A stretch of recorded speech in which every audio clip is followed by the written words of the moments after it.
hope I'm focused. Action. Okay, as you all know, I'm a very spiritual and religious person. With that being said, I try to involve God in everything that I do.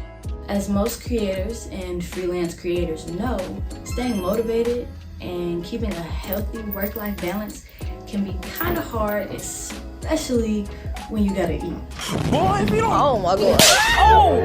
It's very creative looking. A 9 to 5 doesn't really feel right for you, but you gotta do what you gotta do. And life just gets in the way of your creativity. As creators, sometimes we lose our spark. When that happened to me, I turned to my faith. And when I thought I wasn't hearing God's voice right away, in reality I wasn't listening. I turned to my addictions.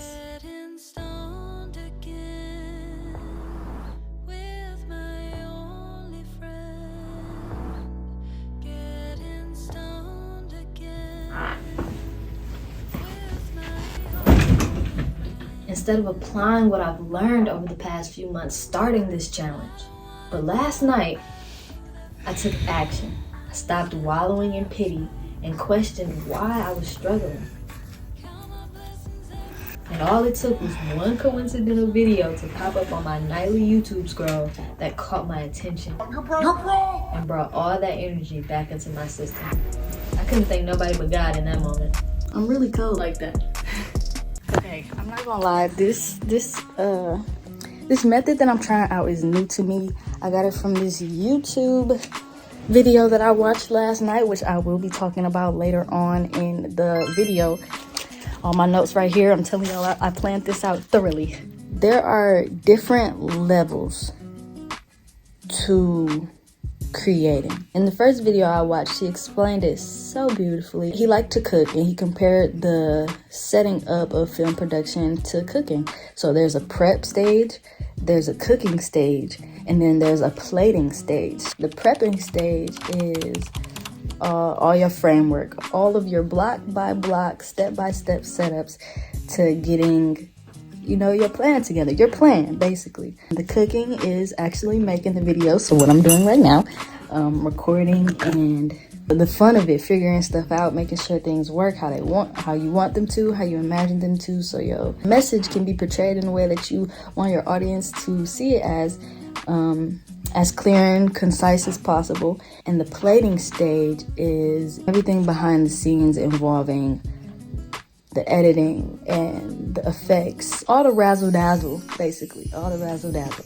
One thing I had to do was learn more about my craft to keep the creative juices flowing, to keep the momentum going, and make each project and creative process new, fresh, and interesting. So I'm not a professional, but starting off, I know for a fact that this is something I want to do for the rest of my life.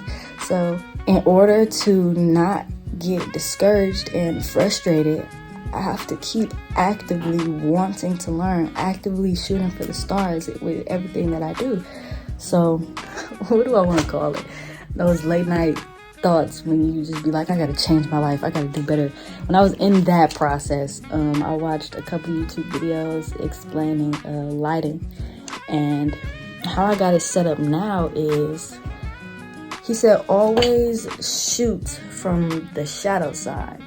This would be the shadow side where I got my ring light. I turned the ring light on because I needed some extra light, even though I wanted to shoot this at night, because what I wanted to do for a specific part of my script was cut the lights off. When I was like, we lose our spark. But that's a task that I've saved for later in the plating stage, that I'm just gonna have to play with it and see what I can do about the lights. I'm still gonna cut the lights off, see how that works, but it's a process. We learn as we go. It's daytime. It's like 10 o'clock in the morning. And these lights helped a lot because they, illuminate my background. I got little knickknacks and things on my dresser and on my vanity that, set the mood a little bit, And then I'm shooting from this side. So that's one thing that I learned that helped make things look more cinematic. And I like that my camera blurs things out. My camera blurs everything out.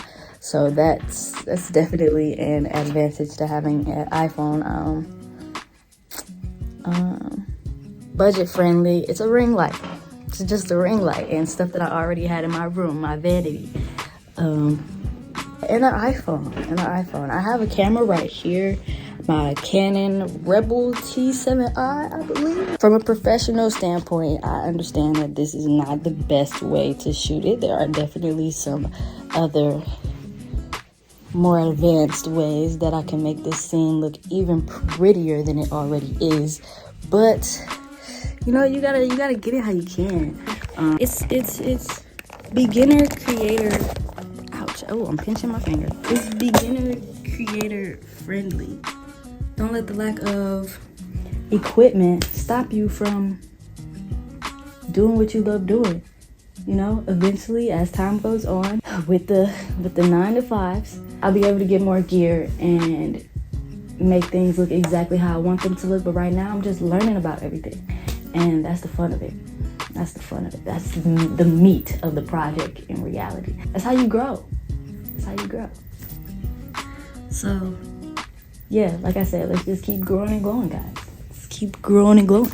And I want to thank you all for joining me on this journey of rediscovery. Throughout this video, I've shared my experience of overcoming a creative slump by harnessing the power of faith, taking action, and surprisingly, the 5 intrinsic motivators that I learned about last week. It's dope that I unknowingly demonstrated these motivators in action as I navigated through these challenges and ultimately reignited my spark. Let me know if this is interesting to you, because I enjoy doing it. Keep creating and keep shining your light.